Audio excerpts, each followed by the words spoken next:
umuman olib qaraganda nima uchun o'quvchi bilan o'qituvchini o'rtasida munosabat yaxshi bo'lmaydi? Bunga men 3 ta misol tarzida faktor ko'rsatib o'tishim mumkin. Birinchisi, bu o'qituvchining niyati.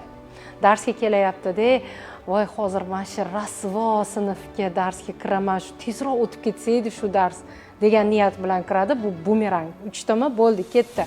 O'sha bolalar ham shu ustoz tezroq ketsa edi degan munosabatda bo'ladi. Ikkinchisi, bu o'qituvchini aynan o'quvchilarni shaxs sifatida qabul qilmasligi.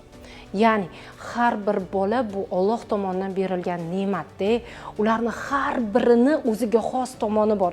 Kimdir zo'r rasm chizsa, kimdir nutqi zo'r, kimdir zo'r yoza oladi. Mana shu o'ziga xosligini aniqlab, ularni mana shu boricha qabul qilishni o'rganishi juda ham muhim. Ya'ni qabul qilmaydi, bu ham ta'sir qilyapti. Va uchinchi muhim faktor o'quvchini qo'llab-quvvatlamasligi. Молодец, qo'lingdan keladi, boringga shukur.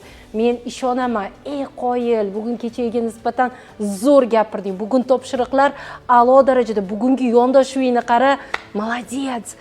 Qo'llab-quvvatlashni boshlaylik, ana munosabatlarni iliqlashishiga va bolalarni yana ham zo'r ilm olishga qiziqishini paydo bo'lishiga yordam beradi.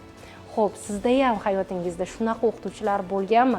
Agar mana shu 3 ta faktorni ustida ishlagan va sizni hayotingizga ta'sir qilgan ustozlar bo'lsa, imkon bo'lsa kommentariyada ularni ismi shariflarini yozib qoldiring.